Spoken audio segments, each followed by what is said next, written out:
Got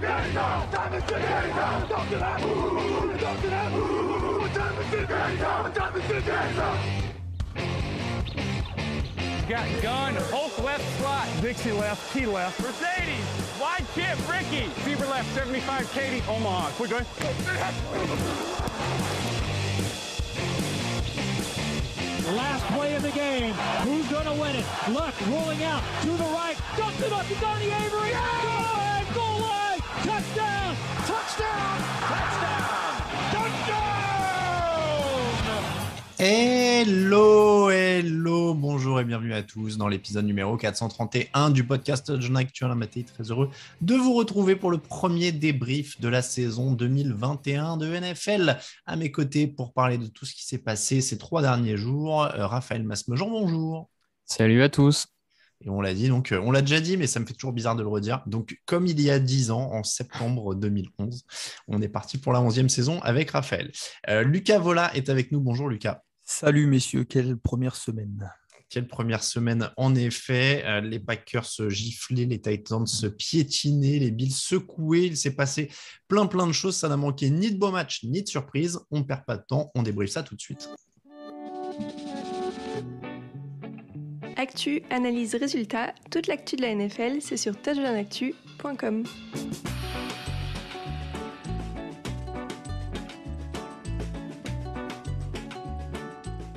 Et la première des surprises et la première des gifles de la saison, elle est pour les Packers, humiliés par les Saints. Je reprends les mots du coach. Ce n'est pas moi qui dit qu'ils ont été humiliés, c'est Matt Lafleur qui le dit.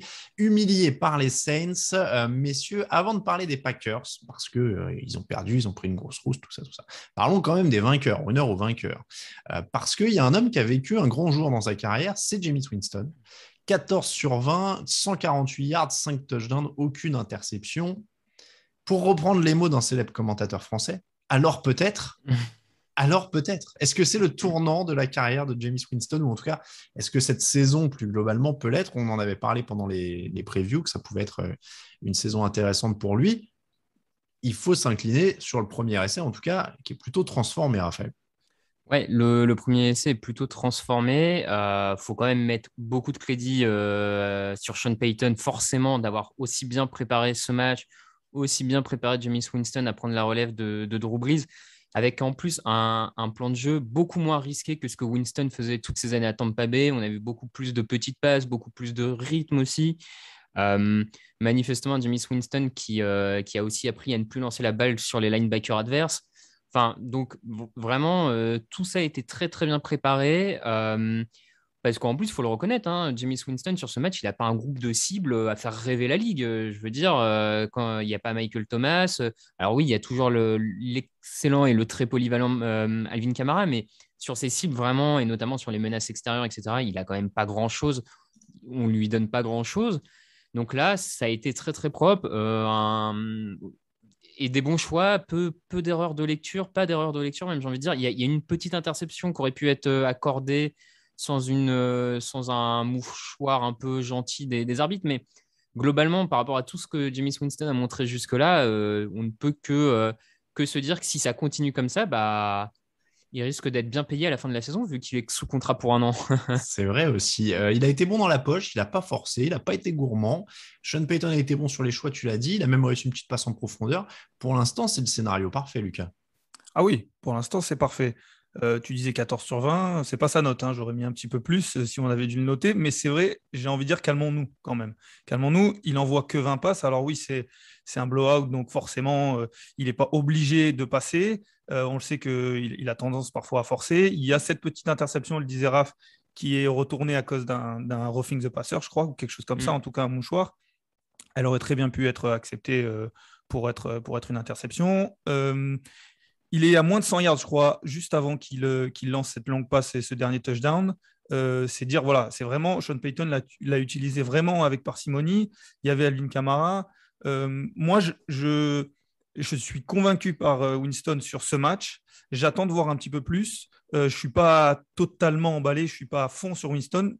S'il fait ça toute la saison, ça sera parfait. Ils ont la défense pour, on l'a vu. Ils ont le schéma offensif pour. Maintenant, il ne faut pas qu'il force, il ne faut pas qu'il redevienne Winston. Donc, sur un match, c'est bien, attendons de voir. C'est sûr que pour l'instant, en effet, ça reste plus prudent. Tu l'as dit, il n'a pas eu à lancer énormément de ballons. Mais encore une fois, Raphaël, tu le disais, il n'y a pas des cibles exceptionnelles. Le meilleur receveur, c'est Deontay Harris. Derrière, il y a Joan Johnson, Adam Trautman, Marquez Callaway. Ce pas des noms, en effet, qui font rêver tous les gens qui découvrent la NFL et qui ne connaissent pas forcément. Mais après, en effet, il y a eu 39 courses pour 21 passes. Donc, ça a été un match quand même beaucoup mis dans les mains d'Alvin Kamara, qui a 20 courses. Donc, c'est autant de passes, autant que Jameis Winston a de passes. Ils ont 171 yards au sol pour 151 yards à la passe. Il y a un rôle énorme de la ligne offensive aussi. Ils ont détruit Green Bay dans les tranchées, Raphaël. Oui, ils ont effectivement, d'ailleurs, des deux côtés, des deux côtés du terrain, j'ai envie de dire, on pourrait y revenir après, mais oui, on n'est pas très surpris par le niveau de cette ligne offensive quand même de New Orleans, qui a probablement la meilleure paire de tackles de la ligue, qui a des joueurs solides au poste de garde et de centre. Enfin, pas de surprise là-dessus et qui sait, grâce à son plan de jeu, avoir une ligne qui limite les dégâts, même quand des fois elle peut être un peu débordée. Donc là-dessus, effectivement, moi, je n'avais pas eu de surprise, surtout du côté de Green Bay, on y reviendra aussi. Le nouveau schéma défensif n'a pas fait ses preuves pour le moment. Donc, comme vous dites, après, sur Winston, on ne va pas s'emballer, mais enfin, c'est quand même positif ce qu'on a vu et on dit qu'il y a plus de passes, enfin plus de courses du coup pour Alvin Kamara, etc. Mais contre Sean Payton là-dessus, pour moi, a raison. Il insiste sur ce qui marche sur ce match et il a eu raison de le faire parce qu'au contraire, on a vu dans d'autres matchs, et on y reviendra aussi dans l'émission, il y a des coachs qui, des fois, ont peut-être abandonné certains trucs qui semblaient marcher un peu vite, un peu précipitamment. Donc, au moins, Sean Payton a eu le mérite d'être constant sur son play calling dans tout ce match. Donc, moi, offensivement, c'était parfait. Il n'y a pas grand-chose d'autre à dire. Lucas, donc Winston qui ne prend pas un seul sac, encore une fois, on parlait de Alvin Kamara, des receveurs, il est aussi aidé par la ligne offensive, clairement. Oui, il est forcément aidé par la ligne offensive, aidé par le système offensif, par le coach. C'est vrai que cette ligne l'a mis dans de très bonnes conditions. Et puis quand on a un Alvin Kamara à qui on peut donner le ballon, tu l'as dit, 20 courses, c'est au moins autant de passes, auxquelles il faut ajouter les réceptions. Je crois qu'il y en a 3 ou 4. Il me semble qu'il y en a 3. Ce qui fait qu'il a touché plus le ballon d'action que Winston. Donc c'est vrai qu'il était dans un fauteuil. Et en plus, voilà, je le répète, c'est un blowout, donc il n'a pas forcé, il n'a pas à lancer loin, il lance loin que quand il en a vraiment besoin ou quand il y a vraiment quand il y a vraiment l'opportunité, ça donne un magnifique touchdown parce que lui, il est vraiment capable de le faire. Ça, s'il y a bien une chose que Winston il peut faire, c'est envoyer une bombe parfaite. C'est juste que de temps en temps, il a tendance à forcer, Raph le disait sur les linebackers, et quand il n'a pas à forcer, quand le coach le met dans de très bonnes conditions et que la ligne devant lui le met dans un fauteuil, c'est un très bon quarterback, Winston. Il est drafté très haut dans la draft. Je me trompe toujours des drafts, donc je ne vais pas oser donner la date. L'année 2014, 15, je dirais 15, ouais. Il y a quelques années, quoi. Donc c'est bien qu'il y a quelque chose qui fait que ce joueur est un très bon joueur. Maintenant, il faut qu'il ait le bon environnement autour de lui. Il semble l'avoir trouvé. Espérons que ça continue. En tout cas, c'est vrai que première semaine parfaite. Première semaine parfaite donc pour Jameis Winston, pas du tout parfaite pour la ligne offensive des Packers. Raphaël, tu l'as dit, dominée elle aussi, 6 quarterback hits, 2 sacs, 3 turnovers provoqués par la ligne défensive des Saints.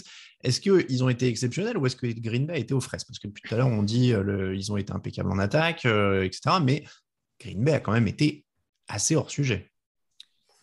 Oui. Après, ça m'embête toujours parce que j'ai pas envie de retirer aux Saints le crédit sur cette prestation et notamment défensivement parce que on l'avait dit dans les pastilles d'avant-saison qu'il y avait quand même un gros front seven du côté de New Orleans qui est très sérieux, très appliqué depuis plusieurs saisons et notamment depuis que Denis Allen est leur coordinateur défensif. Donc, j'ai pas envie de retirer tout le mérite aux Saints qui l'ont déjà fait, même l'an passé. On se rappelle du match qui gagne 38-3 contre Tampa Bay en début de saison. Enfin, c'est quand même une équipe qui est capable d'élever son niveau défensif quand il le faut. Donc, je dirais quand même qu'il y a une vraie domination des Saints. Par contre, effectivement, oui, les Packers ont. Je pense que je vois aussi où tu veux nous emmener. Les Packers ont semblé pas très préparés pour ce match, pas très concernés.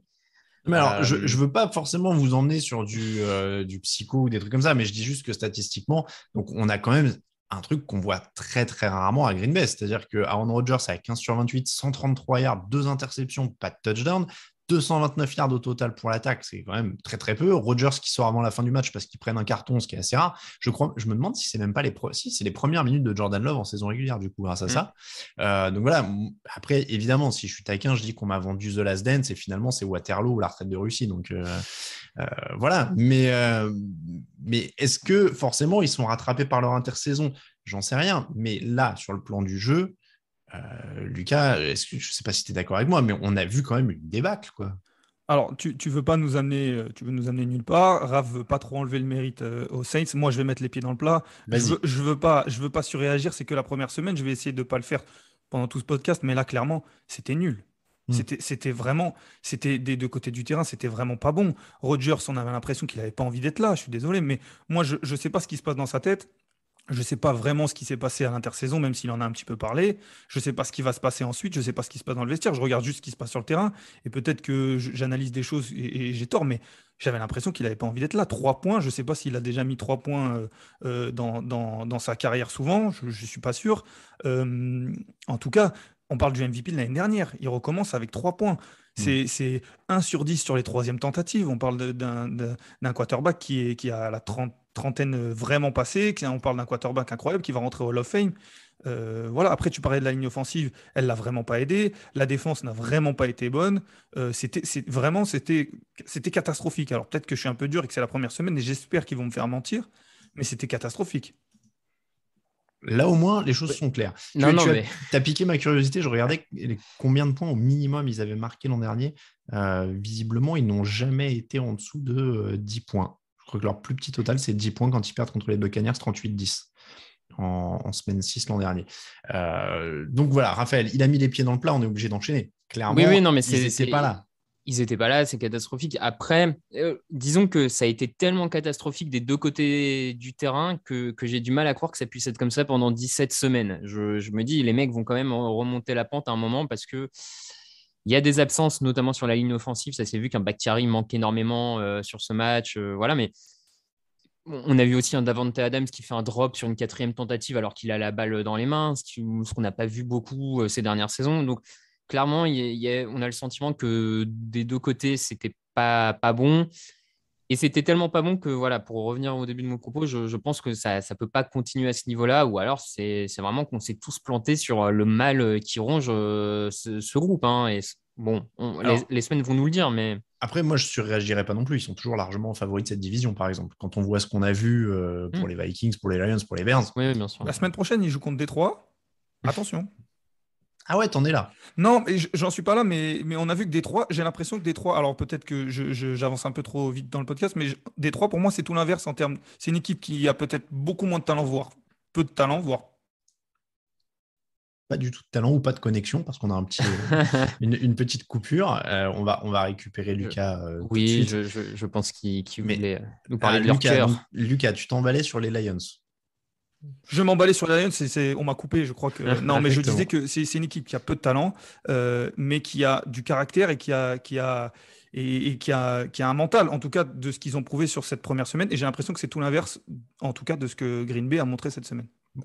On aura la réponse donc la semaine prochaine. Raphaël, tu avais quelque chose à ajouter ou est-ce qu'on passe aux Titans Cardinals? Non, mais sur les Packers, peut-être quand même à surveiller. Ce que j'ai trouvé peut-être encore plus inquiétant, c'est la très faible prestation du jeu au sol qui a eu l'air d'être bien impacté par la mauvaise performance de la ligne offensive. Il va falloir surveiller parce qu'il ne faudrait pas non plus que même tout Aaron Rodgers qu'il est avec Davante Adams, etc., il ne faudrait pas que le jeu aérien de Green Bay se retrouve un peu seul cette saison, quoi. Ça pourrait vite compliquer les choses, donc il va falloir quand même surveiller de ce côté-là.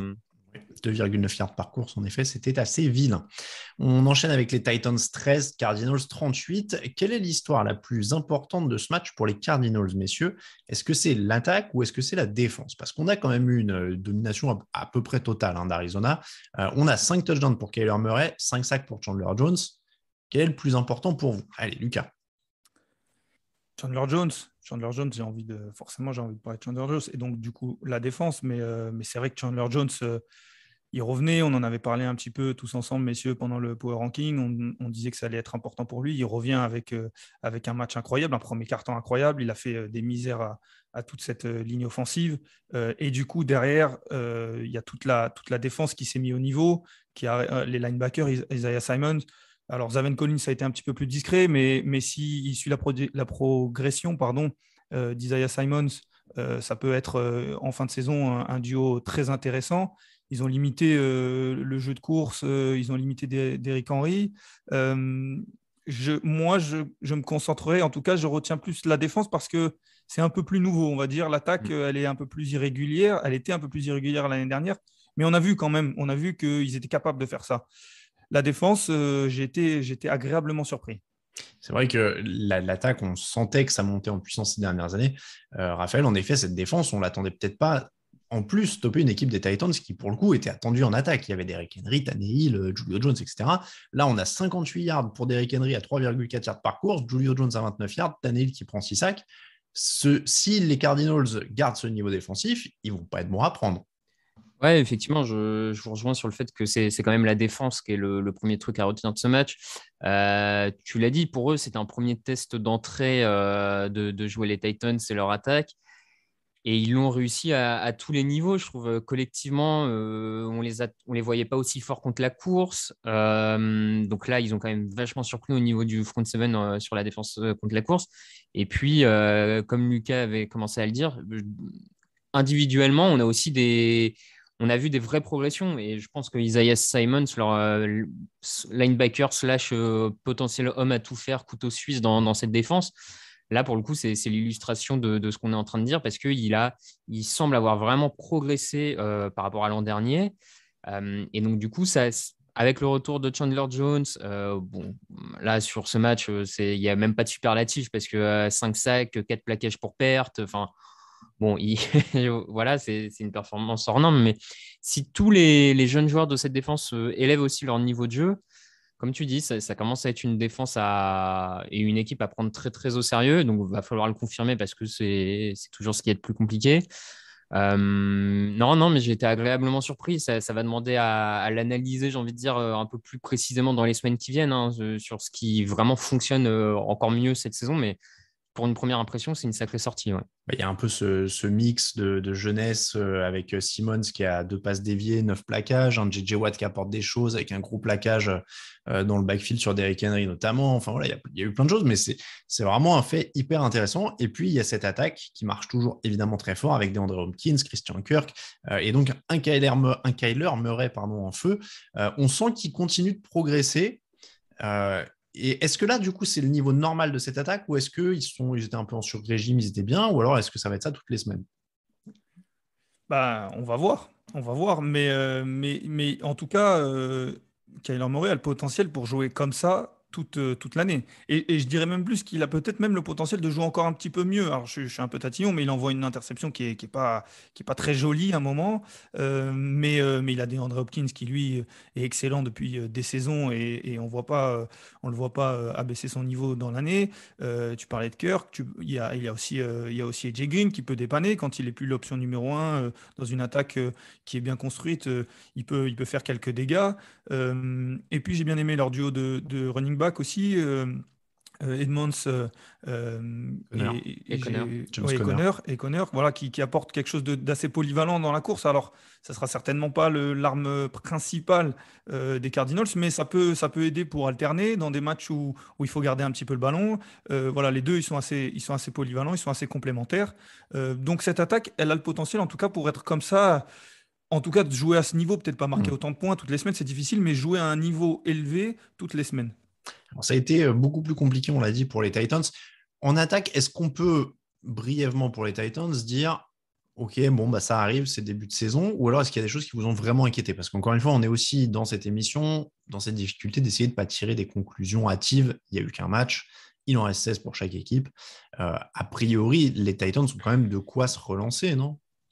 Offensivement, oui, je pense. Alors, leur ligne offensive n'est pas dans les meilleurs de la ligue. C'est pas un des 5, voire peut-être même 10 meilleurs groupes de la ligue à ce niveau-là, mais je pense qu'ils ont quand même les moyens de mieux faire. Et c'est vrai qu'on l'a vu quand dans un match, un quarterback prend autant l'eau sur sa ligne offensive. Quoi qu'il arrive, le résultat est compliqué derrière. Enfin, on a forcément une image, même si on ne peut pas toujours tout comparer, mais Patrick Mahomes au Super Bowl, tout Patrick Mahomes qu'il est, à partir du moment où sur tous ses snaps, il était sous pression, il n'a pas réussi à trouver la solution. Là, Tannehill, on avait un peu l'impression qu'il était sur tous les snaps sous pression. Bon, difficile de pouvoir développer quoi que ce soit. Donc, je pense qu'offensivement, il va falloir vérifier. La ligne offensive peut se reprendre. Il faut peut-être aussi s'adapter au départ d'Arthur Smith, leur coordinateur offensif. Voilà, ça demande peut-être pour eux cette saison 2-3 semaines pour bien se roder offensivement. Mais sur le papier, pour moi, il y a quand même trop de talent dans cette attaque pour qu'il soit cantonné à 10 points toutes les semaines. Enfin, ça, moi, j'y crois pas à titre personnel. Alors, par contre, la défense, comme prévu, ça va être compliqué. Ils prennent plus de 400 yards, même si c'était une très bonne équipe des Cardinals en face, mais ils n'ont pas l'air d'avoir de solution pendant 3 quarts temps. Lucas, un peu comme on l'avait annoncé dans les previews, la défense s'annonce être le talon d'Achille de cette équipe de Tennessee, quoi.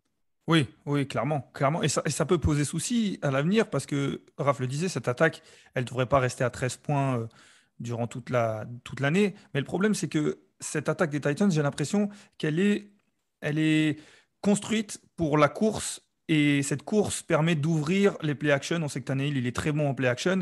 Et d'ouvrir derrière des Jay Brown, des Julius Jones. Et le problème, c'est que si cette défense, elle prend des points et beaucoup de points d'entrée, ils vont être obligés de courir derrière le score. Et je pense que les Titans, c'est vraiment le pire des scénarios pour eux, de courir derrière le score s'ils veulent mettre en place leur système offensif. Et du coup, la défense va être extrêmement importante. Là, ils prennent beaucoup de points d'entrée. Et du coup, derrière, l'attaque, elle est plus dans son rythme. Henry est moins utilisé et les play-action ne marchent plus parce que si la course, elle est plus crédible, les play-action le sont encore moins. Donc, comme tu le dis, la défense, ça sera le talon d'Achille parce que il faut qu'elle laisse la chance à cette attaque qui devrait être meilleure. Oui, c'est vrai que c'est pas sûr qu'ils marquent que 13 points chaque semaine, mais ça peut être probable qu'ils en prennent quasiment une trentaine chaque semaine à ce rythme-là. Donc, ça peut être le problème. Compliqué. En tout cas, 25 dans ces eaux-là. Bills 16, Steelers 23. Ça a été 2 équipes dont on a beaucoup débattu. Je me rappelle dans le power ranking d'avant-saison, les Bills étaient très hypés. Les Steelers étaient très contestés à cause de leur ligne offensive. Finalement, cette ligne offensive, elle n'a pas forcément été très très bonne, mais il faut croire quand même que le reste fait partie des tout meilleurs de la NFL et que ça a plutôt bien marché. Grosse pression défensive des Steelers sur Josh Allen, limité à 30 sur 52, saqué 3 fois. Est-ce que les Bills ont ressenti alors à la fois la pression de cette exceptionnelle défense de Pittsburgh, mais aussi un peu l'absence de leur jeu au sol, parce que c'est quand même une des équipes qui a le moins d'options là-dessus. Et quand Allen se retrouve sous pression, non, Raphaël n'est pas d'accord. Je vois. Je sais pas si c'est ça, dans le sens où l'an dernier, on l'a vu, déjà le jeu au sol de Buffalo n'était pas exceptionnel, et pourtant Buffalo arrivait à déployer et développer son jeu offensif aérien. Je suis pas persuadé que ce soit le principal problème sur le coup sur ce match. Je suis pas. Enfin, d'autant que je suis mauvaise langue parce qu'il gagne quand même 117 yards au sol, donc c'est pas tout à fait absent. Qu'est-ce qui s'est passé alors, Lucas? Est-ce que cette défense de Pittsburgh est juste trop forte? En tout cas, sur ce match, elle a été. Elle a été vraiment, vraiment incroyable. On le savait, le front seven, c'est quelque chose qui est très important et qui était très bon l'année dernière du côté des Steelers. On le savait qu'il allait être aussi fort. En tout cas, on s'en doutait et il l'a prouvé. On avait un tout petit peu plus de questions sur le backfield défensif parce qu'il y avait eu pas mal de changements. Et j'étais agréablement surpris par le backfield défensif. Alors, c'est sûr que c'est plus facile de couvrir des receveurs quand le quarterback adverse est mis sous pression et ne peut pas bien analyser la situation. Mais je les ai trouvés plutôt bons. Cameron Sutton a été bon. Ils ont été un petit peu plus en difficulté quand il y avait beaucoup d'espace derrière eux. Josh Allen loupe 2-3 balles qui auraient dû finir en touchdown. Mais ça, c'est grâce au front seven. Mais quand le terrain s'est un peu raccourci, je les ai trouvés très bons. Et ce qui donne une défense très complète comme l'année dernière. Et du coup, ça donne une équipe des Steelers qui devient très dangereuse, du moins du côté de la défense, parce qu'on en parlait des Titans, la défense ne laisse pas la chance à l'attaque. Là, pour le coup, les Steelers, eux, ils laissent vraiment la chance à l'attaque. Alors même si cette attaque, on va en parler certainement, elle n'est pas forcément exceptionnelle, mais au moins elle a la chance jusqu'à la fin du match. Et bon, quand on a Big Ben, à la fin, ça peut finir en victoire. Tu l'as bien dit, ils deviennent bons quand le terrain se raccourcit parce que statistiquement, les Bills gagnent 371 yards contre 252 aux Steelers. Donc, ils ont l'avantage statistique. On pourrait presque modérer d'ailleurs en disant que Pittsburgh gratte un touchdown sur un punt bloqué, ce qui n'arrivera pas dans tous les matchs et ce qui fait la différence, pareil, au tableau d'affichage sur ce match. Donc, il n'y a pas une énorme différence, mais ils sont au-dessus. Raphaël, toi aussi convaincu par ce combo défense très très forte et attaque qui fait le taf. Oui, ils sont au-dessus et je trouve que la remarque de Lucas s'illustre d'ailleurs dans le fait que les Bills sont à 1 sur 4 en red zone. Ils ont vraiment galéré dans la red zone de Pittsburgh Parce que justement, il y a ce front seven qui rajoute de la pression supplémentaire. On a vu aussi beaucoup de passes déviées par la ligne défensive de Pittsburgh, un Cameron Hayward notamment qui dévie 2 ballons. Enfin, donc effectivement, la remarque de Lucas pour le coup sur le terrain réduit avait l'air d'avantager Pittsburgh. Et après, comme tu dis, les craintes qu'on avait sur la ligne offensive de Pittsburgh, on l'a retrouvé. Une ligne offensive qui l'a mis en difficulté sur de nombreux snaps. Par contre, les quelques snaps où ça a tenu, où Big Ben a eu un peu de temps et que ses receveurs ont eu un peu de temps pour se démarquer, Pittsburgh a réussi à faire la différence une ou deux fois, à marquer suffisamment de points. Il y a aussi ce retour de punt. Donc voilà, et c'est pour ça, et ça, je trouve que ça défend aussi la place où on les avait mis dans le power ranking, alors qu'on avait des gens qui nous disaient non, il faut les mettre bien plus bas. À cause de leur ligne offensive et tout, et ben justement non, on voit que c'est un groupe bien coaché, on voit qu'il y a une très forte défense et on voit qu'il y a un Big Ben qui est encore capable de saisir 2-3 opportunités par match. Ça risque d'être peut-être pas suffisant pour la fin de saison pour aller plus loin, mais en tout cas pour embêter pas mal d'équipes dans la ligue et gagner beaucoup de matchs, ça devrait passer comme solution. Donc non, moi, au final, je trouve que c'est l'équipe de Pittsburgh. Ce qu'on a vu, c'est ce à quoi on s'attendait en fait de Pittsburgh, finalement, je trouve. Ouais, et même un ton en dessous, parce qu'il gagne quand même que 54 yards sur la première mi-temps. Je pense que là, il y avait aussi un peu de retour de vacances petit à petit. Je pense pas qu'ils gagneront. Ils seront aussi poussifs en début de match à chaque fois. Mais ils ont tellement d'armes. Smith-Schuster, Claypool, Deontay Johnson. Enfin, il y a même le rookie Freiermuth prend une réception de 24 yards. Donc, il y a quand même du matos un peu à tous les niveaux. Najee Harris a peiné, mais forcément, il n'y a pas de ligne. Donc, c'est très compliqué. Un mot sur les Bills pour terminer avec ce match. Ça reste, encore une fois, ça s'est joué à pas grand-chose. Ils gagnent beaucoup de yards, ils n'ont pas de bol sur un punt bloqué. On ne s'inquiète pas outre mesure pour cette équipe de Buffalo qui reste quand même parmi les plus complètes de la ligue, Lucas. Je sais pas. Ah ouais. J'ai du mal à analyser. Je vais pas dire que je m'inquiète, j'ai du mal à analyser ce match, pardon, parce que d'un côté, on peut dire oui, les Bills, parce qu'on parlait de leur défense qui n'avait pas été très bonne l'année dernière, elle a quand même été solide parce qu'on parle de ne pas enlever le mérite. Si cette attaque des Steelers n'avance pas beaucoup, c'est aussi parce que la défense était bonne. Il y a Tre'Davious White qui muselle bien Claypool pendant une grosse partie du match. Donc cette défense semble s'améliorer, être peut-être un peu meilleure que l'année dernière. Et donc, on pourrait se dire, si on est les Bills, bah voilà, notre défense, elle a l'air d'être meilleure. On ne va pas jouer la défense des Steelers toutes les semaines. Donc, notre attaque sera peut-être certainement meilleure. On sait qu'elle a prouvé l'année dernière. Donc, il y a des matchs qu'on risque de gagner. Mais en même temps, on peut se dire aussi que si on a l'objectif d'aller plus loin que l'année dernière, c'est-à-dire plus loin que les finales de conférence, donc le Super Bowl, clairement les Bills, si cette année ils jouent le titre, il va falloir battre des équipes comme les Steelers, comme les Browns, comme les Chiefs qui sont un petit peu construites un peu différemment. Mais il va falloir battre ce genre d'équipe. Donc on ne s'inquiète pas, mais comme les Bills ont des ambitions très hautes, ben, c'est le genre de match qu'il faut gagner quand même. Raphaël, pas d'inquiétude en 2 mots? Non, non, pas encore. On va attendre de voir. Il y a quand même, on a quand même vu sur certaines phases de jeu que les qualités de l'an dernier étaient là. Donc, bon. Chiefs 33, Browns 29. Toujours pas, comme en playoff l'an dernier, les Browns s'inclinent contre les Chiefs, encore avec un grand Patrick Mahomes. Cleveland menait 22-10 à la pause. Ils prennent un 23-7 en deuxième mi-temps. Qu'est-ce qui s'est passé pour ces Browns qui n'y arrivent pas donc du côté des Chiefs? 397 yards pour les Chiefs, 457 yards pour les Browns. Il y a eu du chiffre en attaque. Ça n'a pas été forcément la journée des défenses. Qu'est-ce qui s'est passé et qu'est-ce qui fait que ça ne passe pas, Lucas? Peut-être, bon, déjà, qu'est-ce qui fait que ça passe pas? C'est parce qu'en face, il y a Patrick Mahomes, Tyreek Hill et Travis Kelce, mais ça, c'est la réponse un petit peu facile. Du côté des Browns, qu'est-ce qui fait que ça passe pas? J'ai envie de dire peut-être un petit manque d'expérience parce qu'ils font une super première mi-temps en défense. Je crois qu'il faut attendre le milieu du deuxième quart-temps pour voir un touchdown du côté des Chiefs, qui doit être relativement rare. Ils se font un petit peu plus déborder en deuxième mi-temps, mais ils restent plus ou moins dans les clous. Et il y a l'attaque qui commence à être un petit peu plus en difficulté. Les Chiefs ont élevé un peu leur niveau. On le sait qu'ils sont capables d'élever leur niveau quand les moments sont un peu chauds des deux côtés du terrain. Et du coup, il y a une interception de Baker Mayfield qui n'est pas très belle. Je dirais un petit peu de manque d'expérience. Mais voilà, avant le match, je me disais que ça allait être dur pour les Browns d'aller gagner sur le premier match de la saison du côté chez les Chiefs.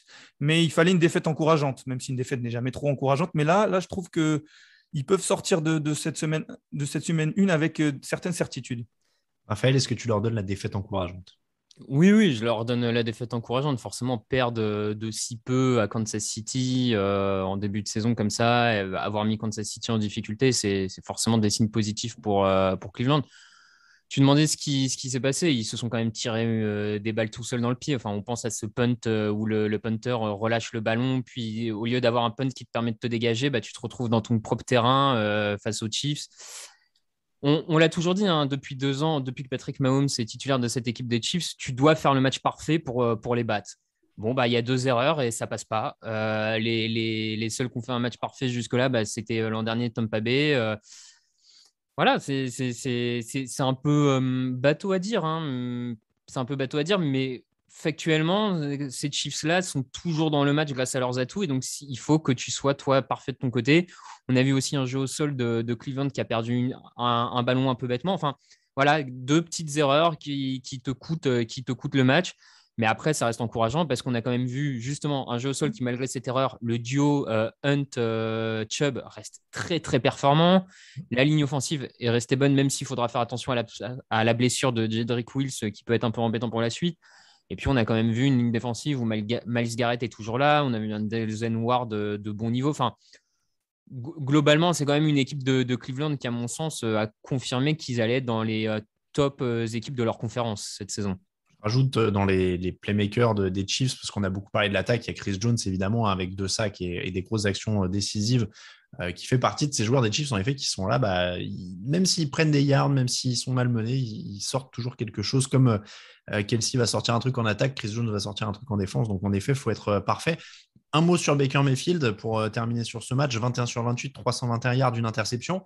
Est-ce qu'il a l'étoffe du quarterback qui va suivre dans les grands matchs? Parce que il y a pas de touchdown sur la feuille de stats. Alors, ils finissent toujours au sol, c'est Cleveland, mais voilà.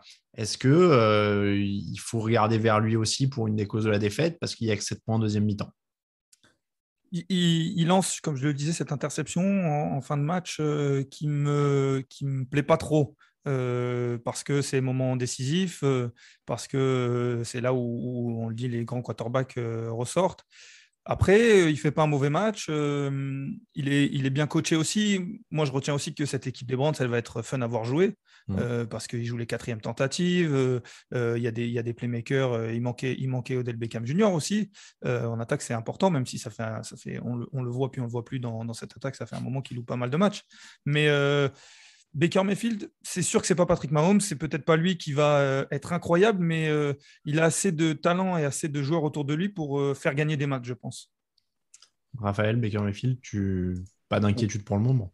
Non, non, écoute, une interception en fin de match, ça arrive. Globalement, il avait quand même jusque-là bien mené l'équipe. Bon, j'attends de voir. C'est jamais facile comme ça à l'extérieur. C'est que le match de première journée. À la limite, on attend à ce qu'il fasse mieux en fin de saison. Donc, je suis pas plus inquiet. Par contre, juste pour finir, Kansas City, les petites inquiétudes autour de l'équipe restent les mêmes. Hein.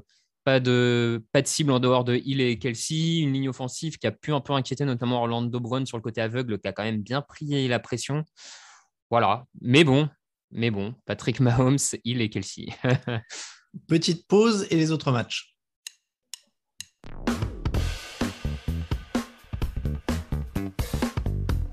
Hi, this is Darren Waller from the Oakland Raiders, and you're listening to the Touchdown Podcast.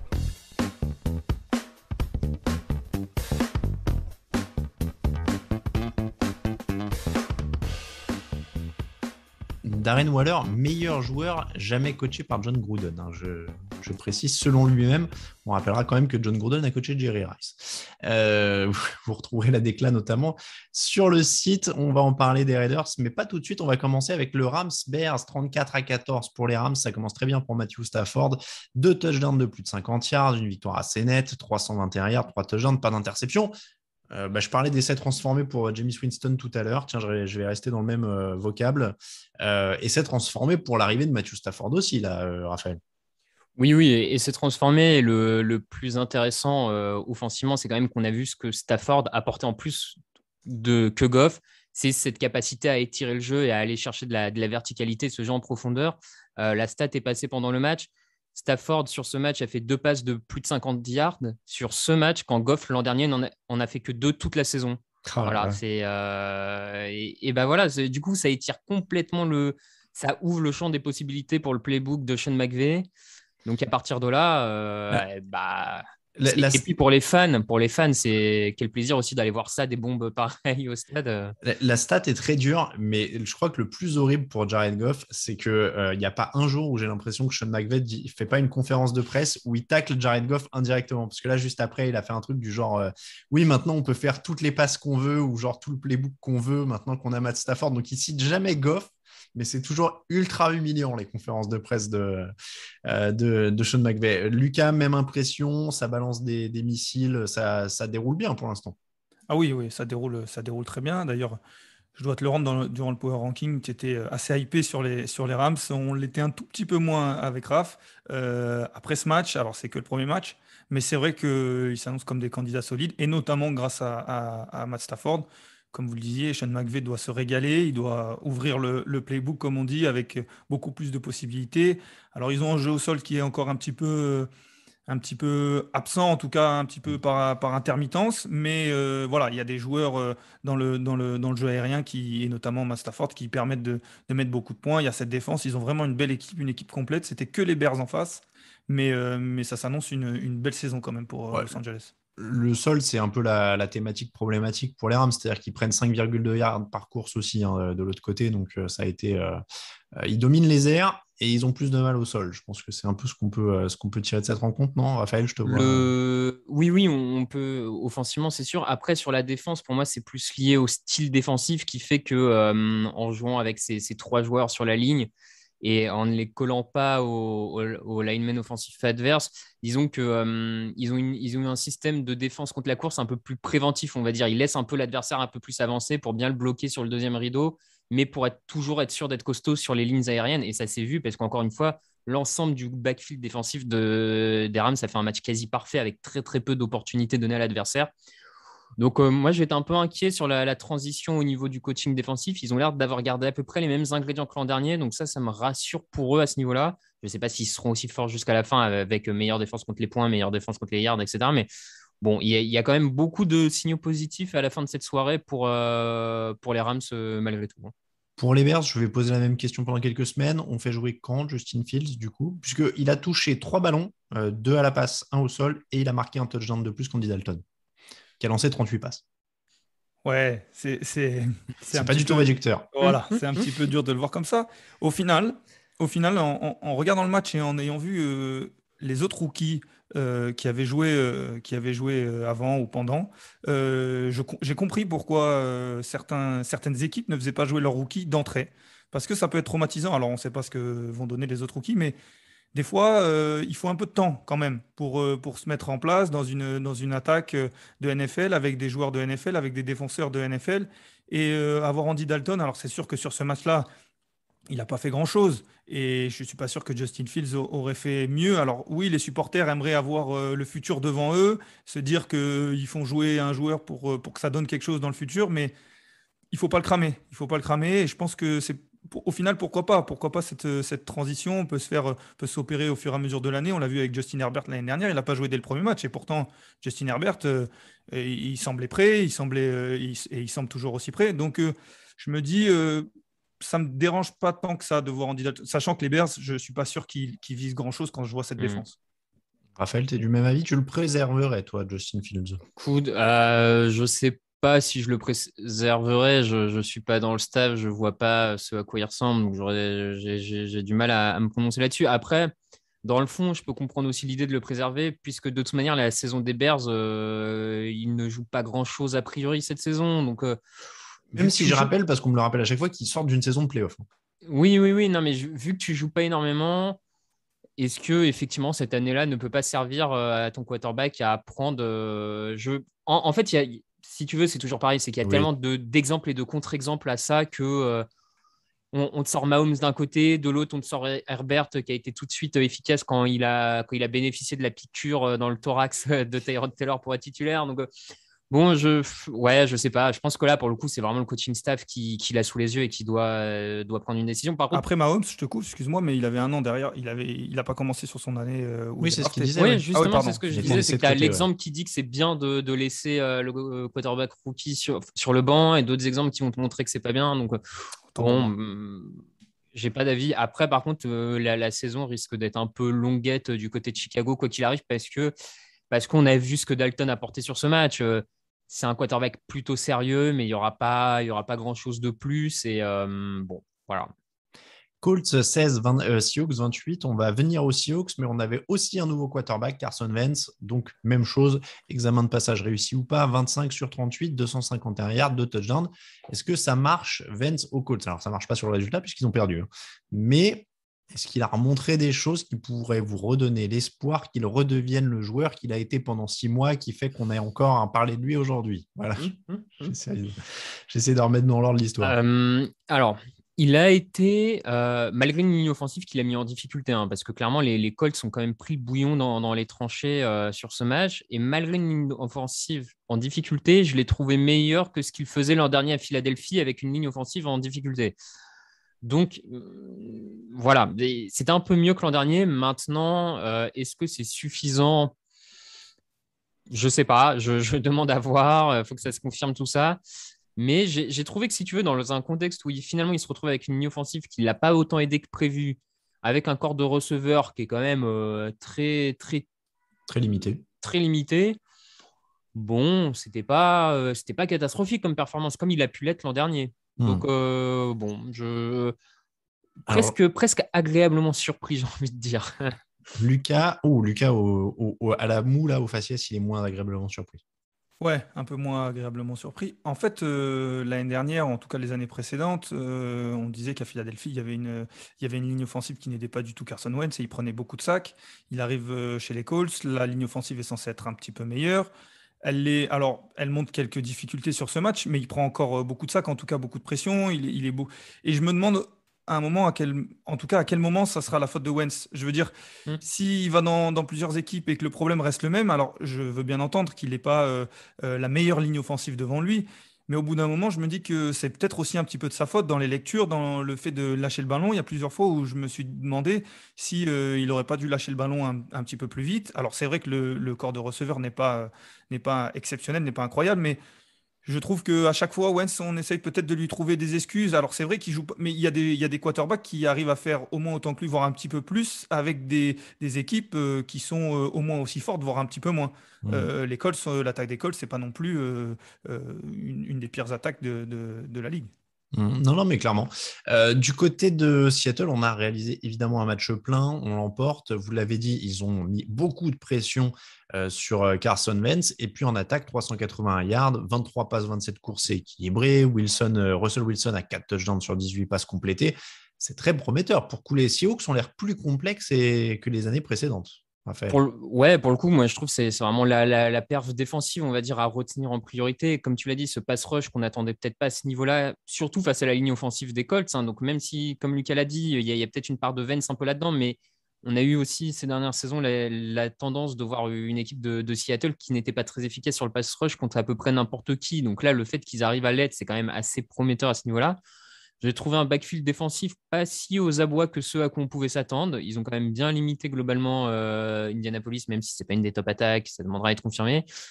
Donc à partir du moment, et c'est un peu moi ce que j'avais sous-entendu dans la preview, dans le power ranking, etc. de Seattle, c'est que leur défense, ça me semblait compliqué qu'elle soit aussi mauvaise que l'an dernier. Je ne la voyais que potentiellement progresser.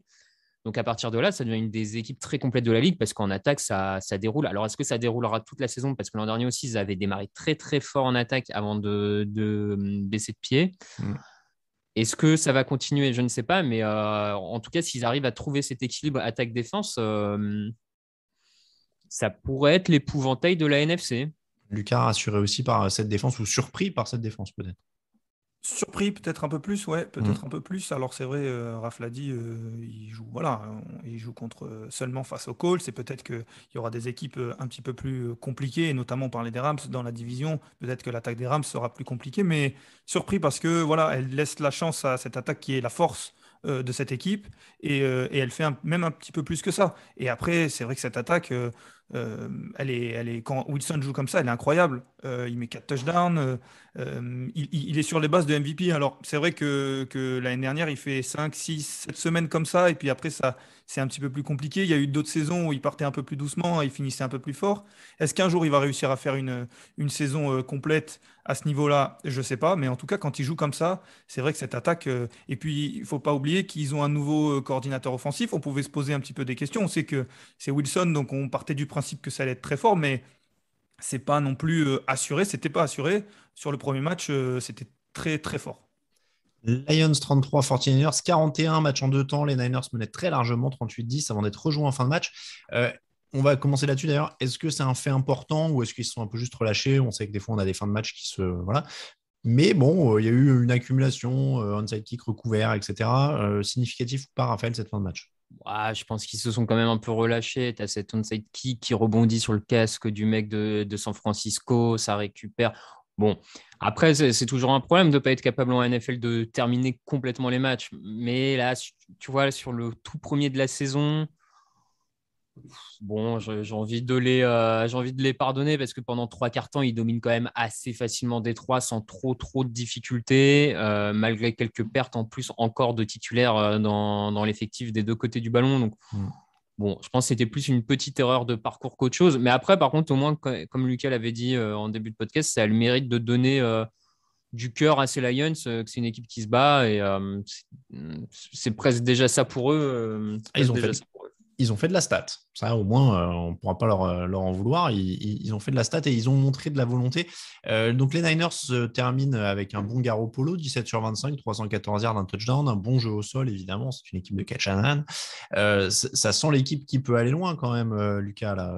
Sur ce début de match, en tout cas, quand ils sont appliqués, c'est costaud. Oui, c'est très costaud. Moi, bon, je suis un défenseur. Ah oui, tu les as donnés au Super Bowl.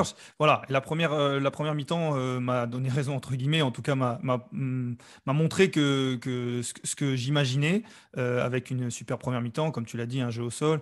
Après, il y a des blessures, il y a ce retour en deuxième mi-temps. Je suis assez d'accord avec Raph, c'est peut-être plus du relâchement. Et surtout qu'on a vu d'autres équipes se relâcher et perdre le match. Ils ont fini quand même par le gagner parce qu'ils partaient de loin. Donc c'est peut-être une piqûre de rappel, un avertissement sans frais. Donc c'est une belle équipe. Après, il y a toujours ces blessures. Même si Mostert se blesse, je ne sais pas si tu l'as dit, mais même si avec Shanahan et cette ligne offensive et ce système, on a l'impression qu'on mettrait peut-être pas n'importe qui. J'exagère, mais voilà, on a vu le rookie faire plus de 100 yards. Le jeu au sol va performer. Mais bon, voilà, il ne faut pas que ça s'accumule parce que c'est toujours le même problème avec les 49ers. Ça, c'est sûr que les blessures, ça commence déjà. On a vu un petit peu de Trey Lance, on en reparlera éventuellement d'ailleurs dans l'émission de jeudi des quarterbacks rookies. Une passe, un touchdown, efficacité maximale. Autant que Garoppolo. Autant que Garoppolo, c'est vrai. Ah ouais, on était dans les stats avec micro-échantillon tout à l'heure pour Dalton, ça marche aussi là. Non mais oui, Trey Lance, ils font ce truc de faire rentrer par action, comme les Bears ont fait un peu avec Justin Fields, ça lui donne un peu le goût du terrain. En défense, Nick Bosa a réussi un sac. Penei Sewell a été très honorable face à Nick Bosa, donc ça fait quand même des points positifs. Pour Détroit, mine de rien, c'est une équipe avec qui on promettait l'enfer. Bon, Jared Goff n'a pas été déshonorant. Non, ils ont même bien couru globalement. Ils ont été pas si mal que ça à la course, j'ai trouvé. Peut-être l'effet Penei Sewell, comme tu l'as dit, qui sur le côté gauche de la ligne a vraiment fait un match au rookie balancé face à la ligne défensive de 49ers. Il fallait quand même le sortir ce match. Donc ça, c'est assez de bon augure pour l'avenir. Après, voilà, ils ont les axes. Ils ont les axes de progression au moins. On sait quoi. Bon, il y a quelques éléments. Buccaneers 31, Cowboys 29. Je mets au milieu des matchs du dimanche le match de jeudi entre les Buccaneers et les Cowboys. Victoire au finish pour Tom Brady et son équipe. Brady a été bien protégé. On ne va pas faire hyper long. Moi, j'en ai parlé dans le fauteuil notamment. Tout se déroule comme prévu pour l'attaque de Tampa, j'ai envie de dire. Avec le bonus que même les vieux sont hyper forts. Antonio Brown, Gronk, c'est hyper prometteur tout ça. Ouais. Et puis en plus, il y a un score serré, il y a Tom Brady qui revient en dernier moment, mais ça n'aurait jamais dû arriver comme ça. Chris Godwin fait un fumble, il loupe une balle qu'il ne devrait jamais louper sur une troisième tentative dans les deux drives du quatrième quart-temps. Et puis ils arrivent quand même à sortir avec la victoire, tout se passe très bien. Même la défense, elle prend pas mal de points, mais elle est face à une attaque qui devrait quand même être l'une des meilleures attaques de la ligue. Donc, en fait, l'avantage des Buccaneers, c'est qu'elle est tellement complète que même quand cette défense n'est pas aussi forte qu'elle devrait être, l'attaque peut assumer et ça donne une équipe très dangereuse. Raphaël n'a pas l'air d'accord sur la défense. Si, non, mais Après, c'est le rodage. j'ai fait, oui, c'est le rodage. J'ai fait un peu la moue parce que j'ai trouvé que le backfield défensif, et notamment au moment de la sortie de Sean Murphy-Bunting, leur cornerback numéro 2, ils ont été un peu plus en difficulté quand c'est Carl Dean qui s'est retrouvé propulsé sur le terrain. Un peu en difficulté. Après, effectivement, c'est aussi face à une des meilleures escouades de receveurs de la ligue en face. Ils ne vont pas rencontrer toutes les semaines des équipes qui ont 3 bons receveurs. Donc, ça tiendra. Et puis, c'est le rodage, etc. Mais peut-être à surveiller. C'était le petit point faible, j'ai trouvé, du côté de Tampa Bay sur ce match, quoi. Est-ce qu'on donne à Dallas le bon point victoire prometteuse comme Cleveland ou pas? Parce que on ne va pas revenir sur l'attaque, c'était un peu prévu, ça confirme le retour de Dak Prescott, il y a 58 passes, bon, c'est déséquilibré tout ça. Mais la défense a été plus honorable que prévu. Ouais, la défense menée par Dan Quinn, ancien coordinateur de Seahawks et ancien coach des Falcons, a été quand même plus agressive. Il y a eu pas mal de turnovers provoqués, peut-être un peu aidé aussi par l'adversaire, mais j'ai trouvé que quand même elle faisait bien meilleure figure que celle de l'an dernier. Donc moi, de ce que j'ai vu sur cette première prestation de Dallas, je maintiens qu'ils sont favoris pour la NFC Est, hein. Moi, je te rejoins, en fait. J'avais mis Washington dans les previews, mais vu ce qui s'est passé cette semaine, on voit que clairement Dallas est au-dessus. Lucas, pareil ou pas? Oui, pareil. Alors, Raph parlait des turnovers. C'est vrai qu'il y en a deux, trois qui sont un petit peu donnés, notamment les 2 interceptions. Mais c'est vrai que la défense, et puis à l'image des Buccaneers, elle ne jouera pas non plus toutes les semaines contre l'attaque de Tampa Bay, qui est, par effet miroir, aussi l'une des meilleures attaques, notamment aériennes de la ligue. Voilà, ça peut. On ne demande pas à cette attaque, de toute façon, d'être celle des Steelers. Donc, il leur suffit juste de, encore une fois, donner la chance à cette défense. Pardon. Ouais. On ne demande pas à cette défense des Cowboys d'être celle des Steelers. Donc, il leur suffit de donner la chance à l'attaque. Je me suis un peu emmêlé, mais vous avez compris ce que je voulais dire. Les Raiders, pardon, 33, Ravens 27, c'était le match du lundi soir. On fait le grand écart du jeudi au lundi. Les Ravens ont mené de 14 points. Ils menaient dans le dernier quart. Ils menaient de 3 points moins d'une minute de la fin, mais ils ont perdu. Prolongation folle où les Raiders étaient à quelques millimètres de gagner, se sont fait intercepter. Lamar Jackson a perdu le ballon. Derek Carr a trouvé Zay Jones pour le touchdown de la victoire. Est-ce que les Raiders ont des raisons d'y croire cette saison après cette victoire contre une équipe qui était quand même beaucoup plus cotée qu'eux? Ils ont du caractère, en tout cas. Ouais, des raisons d'y croire pour un spot en playoff, pourquoi pas, hein. Il y a quand même 7 qualifiés dans la conférence, c'est quasiment 50% des équipes. Donc à partir de là, je vois pas. Enfin, ils ont des raisons d'y croire parce qu'ils ont quand même des armes intéressantes offensivement, à l'image de Darren Waller, leur tight end qui est quand même d'un très très haut niveau et qui est en train de s'affirmer de plus en plus comme un des top 3 peut-être à son poste. Bon, c'est toujours facile de faire des tops comme ça, mais voilà. Et j'ai trouvé que globalement, la défense avait un peu progressé aussi, celle des Raiders. On a un Max Crosby qui confirme ce qu'on attendait. Enfin, l'an dernier, il était un peu sorti de la boîte de manière un peu surprenante, miraculeuse. Là, il confirme. Bon, c'est quand même pas inintéressant ce que proposent les Raiders, hein. Crosby, 9 pressions, 8 quarterback hits, 2 sacs. Donc, en effet, il fait une très, très grosse soirée. Lucas, on l'avait dit un peu, c'est la défense qui sera le baromètre de toute façon. Là, Oui. il force des turnovers, donc ça passe. Clairement, c'est la défense qui sera le baromètre. Et alors, ils n'ont peut-être pas une escouade complète, mais il y a certains joueurs qui peuvent sortir du lot. Raph l'a dit, Crosby, KJ Wright fait 2, 3 bonnes actions. Il est très important en tant que vétéran au milieu de cette défense. Et du coup, elle est portée un petit peu, en tout cas élevée par ses individualités. Je trouve qui parfois on peut imaginer que c'est l'inverse dans certaines défenses, mais là, voilà, ça sera pas l'une des meilleures défenses de la ligue, mais c'est vrai que comme ça, en provoquant des pertes de balles, en faisant des belles actions qui changent le momentum d'un drive, ça peut faire quelque chose du côté de Las Vegas. J'étais un peu dubitatif avant le début de la saison. Je ne vais pas dire que je change déjà d'avis, mais le premier match, en tout cas, a été satisfaisant. Ouais, puis on s'est pas mal moqué, John Gruden, jeu à l'ancienne, tout ça. Bon, 21 courses pour 56 passes. Donc, on était plutôt sur du moderne et qui vole, hein. Ils étaient pas mal derrière aussi pendant le match quand même. Ils étaient pas mal derrière, c'est vrai. Lamar Jackson est resté plus dans la poche quand même s'il y a évidemment eu quelques belles envolées, hein. Il est à 86 yards et il a couru 12 fois, donc il n'est pas non plus resté tout le temps. Mais il y avait une tentative d'être un peu plus quarterback traditionnel de ce que j'ai ressenti. 19 sur 30, 235 yards, un touchdown. Est-ce que c'est convaincant? Est-ce que c'est un travail en cours? Je vois des mous de tous les côtés. Je ne sais pas qui interroger du coup. Je sens des rires gênés. Qui Qui ose y aller sur Lamar Jackson? Moi, je me lance parce que je ne suis pas particulièrement gêné. Ah si, un petit peu. Je suis un petit peu gêné quand même. Non, mais c'est vrai que je l'ai trouvé lancé un peu plus. En effet, bon, je pense que tout le monde l'a vu. Je pense encore qu'il est limité et c'est peut-être pas dans son bras parce que physiquement, il a l'air au top. Il est capable de lancer à peu près partout. Peut-être dans sa lecture parce que j'ai l'impression que Lamar Jackson, il a deux niveaux de lecture. Il a les passes très courtes, voire latérales, et les passes très longues. Et j'ai du mal à voir des passes intermédiaires.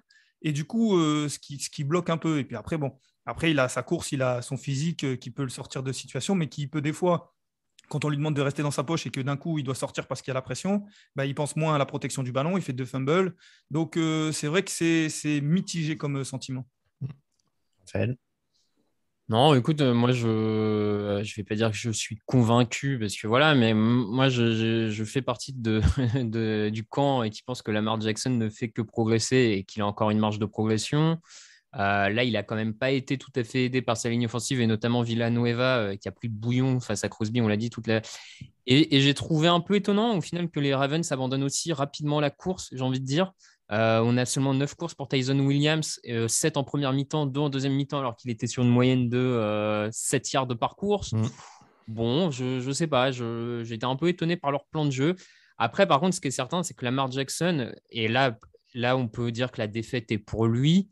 C'est que par contre, c'est une double menace, mais il ne peut pas se permettre de perdre ses ballons comme ça quand il sort de la poche. Ça, par contre, c'est pour moi, hein, il apporte beaucoup. Cette double menace permet de faire que c'est un quarterback qui apporte beaucoup à son équipe.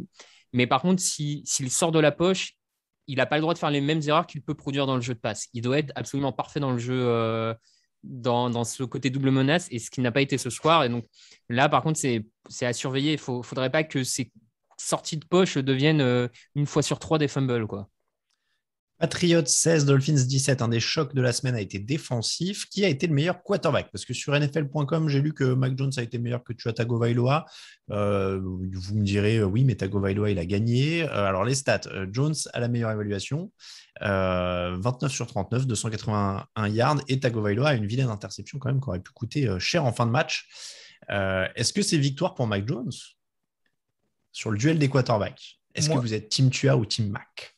Je ne sais pas si je vais totalement répondre à ta question, mais je donnerai le point de la défaite encourageante à Mac Jones.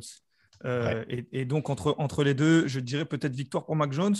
J'ai été assez agréablement surpris, on le dit plusieurs fois depuis le début de ce podcast, mais le premier drive a été compliqué, je les ai vus beaucoup courir et je me suis dit qu'ils allaient repartir un petit peu comme l'année dernière avec très peu de passes parce que le quarterback était limité. Et puis, au fur et à mesure du match, le jeu s'est ouvert. En tout cas, Bill Belichick a permis à Mac Jones de lancer un peu plus et il n'a pas été mauvais, voire il a été même plutôt bon de temps en temps.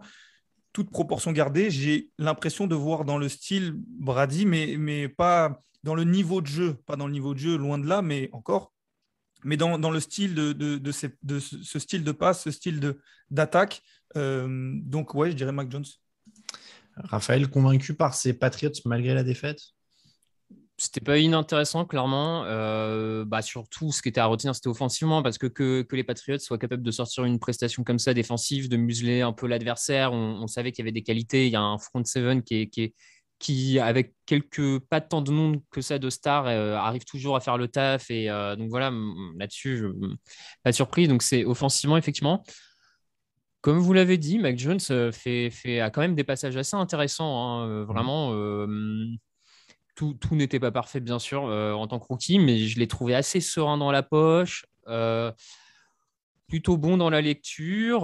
Il a l'air d'être déjà presque un leader dans son escouade offensive. J'ai trouvé ça assez prometteur, en tout cas, à regarder. Quel est son plafond? J'en ai absolument aucune idée. Je ne suis pas sûr qu'on le sache dès le premier match, mais...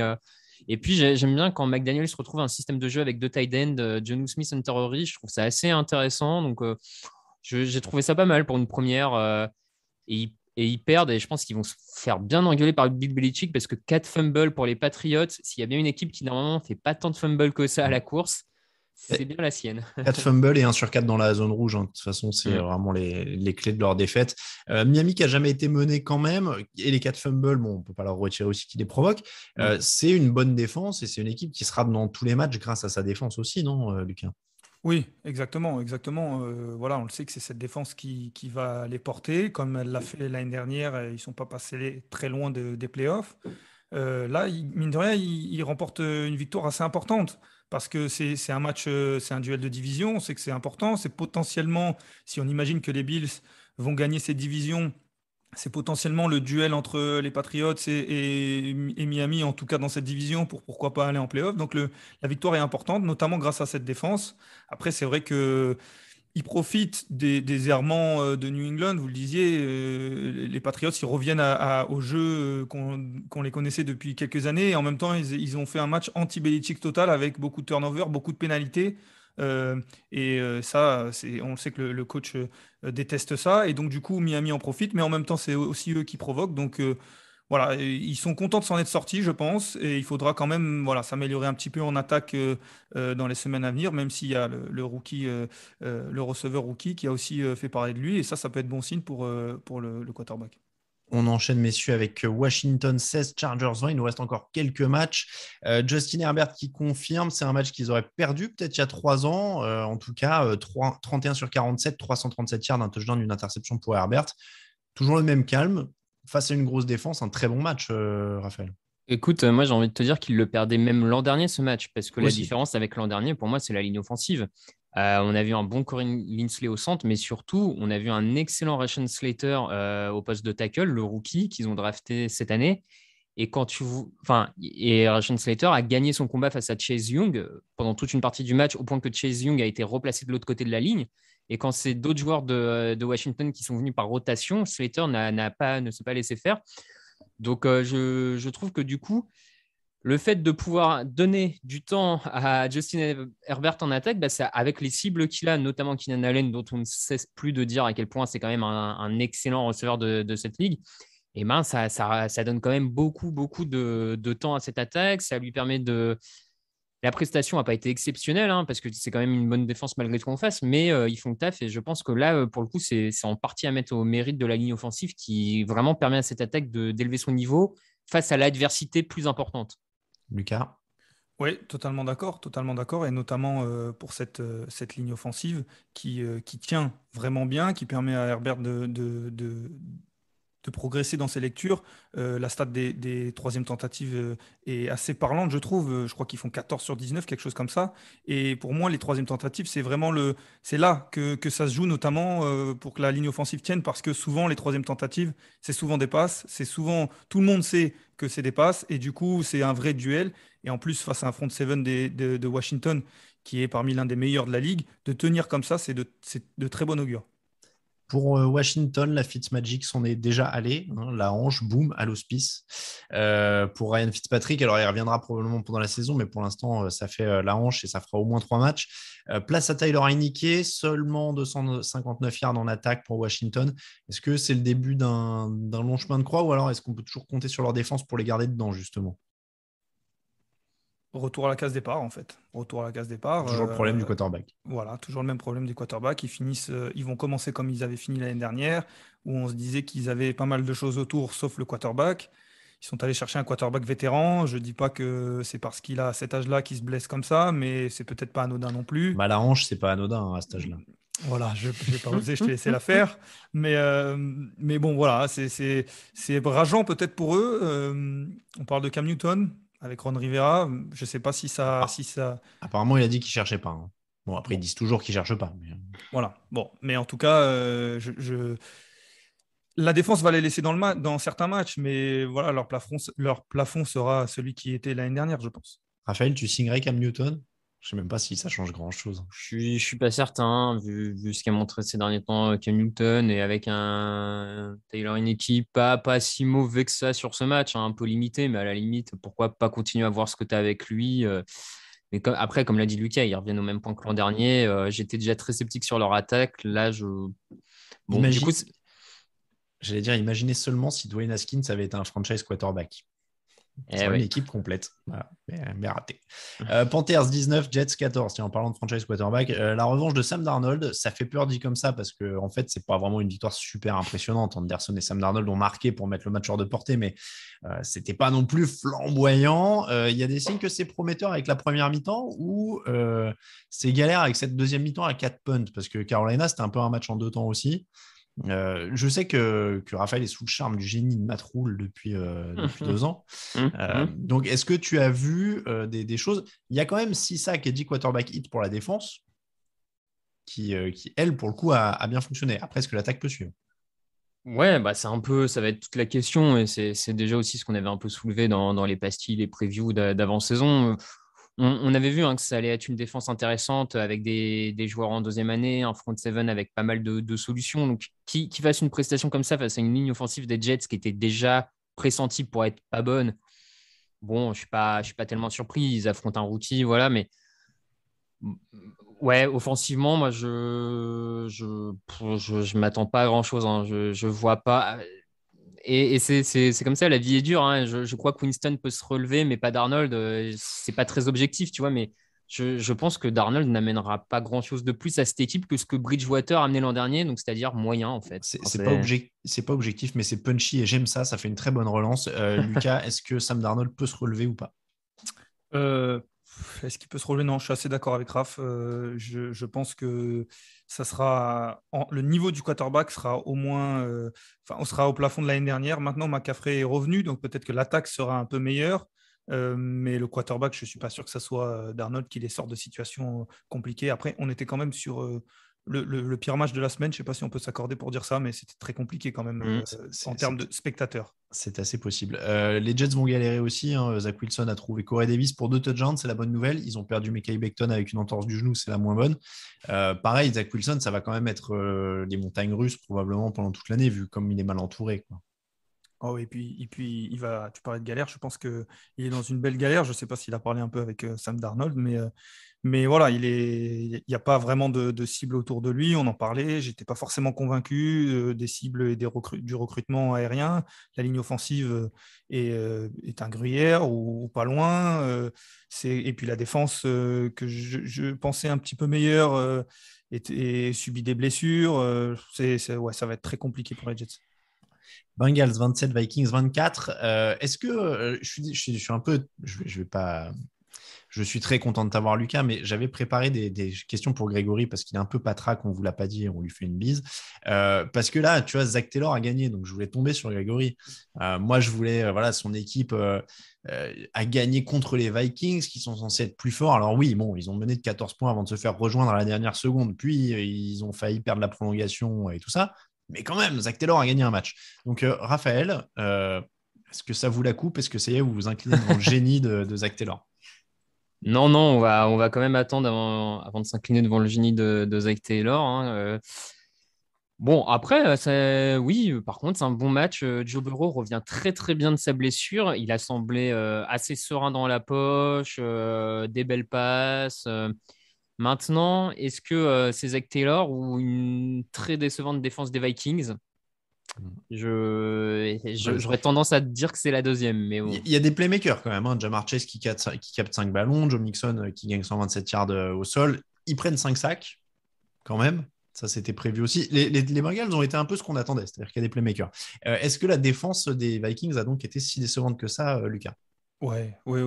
Je ne suis pas Greg, mais je vais peut-être essayer d'imaginer ce qu'il pourrait dire. Mais non, mais sérieusement, plus sérieusement, c'est vrai que, alors certes, c'est les Bengals qui ont gagné, mais les Vikings ont vraiment perdu ce match. Ils marquent beaucoup de yards, en tout cas, ils gagnent beaucoup de yards en attaque. Ils n'arrivent pas à le gagner. J'étais pas convaincu du tout par leur recrutement au niveau du backfield défensif. Et là, sur ce premier match, c'est compliqué. Breland avec un match très compliqué. Alors oui, la ligne a mis un peu de pression et a réussi à atteindre. Mais s'ils continuent comme ça, en tout cas, s'ils n'améliorent pas leur défense, ça va être compliqué. En plus, ils prennent énormément de pénalités. Je crois qu'ils sont 12 pénalités avec plus de 100 yards. C'est souvent le signe, je ne veux pas faire de raccourci, mais c'est souvent le signe d'une équipe qui est en difficulté au niveau du coaching. Voilà, c'est compliqué pour la défense. Et attention à Mike Zimmer, attention. Et Kirk Cousins qui a justifié son surnom de Captain Checkdown, puisqu'il est à 7,2 yards par passe. En comparaison, Bureau, c'est 9,7 quand même. Falcons 6, Eagles 32. C'était un match dont on ne savait pas vraiment quoi attendre. Alors là encore, moi, j'avais prévu... Là, normalement, je marque rien. Moi, quand il y a un match des Falcons, je mets Greg sur la fiche, je lance, et puis c'est fini. Donc, bon, qu'est-ce qui se passe alors, on commence par qu'est-ce qui se passe avec Atlanta ou qu'est-ce qui se passe avec Jalen Hurts? Je ne sais pas lequel des deux était le plus surprenant, en fait.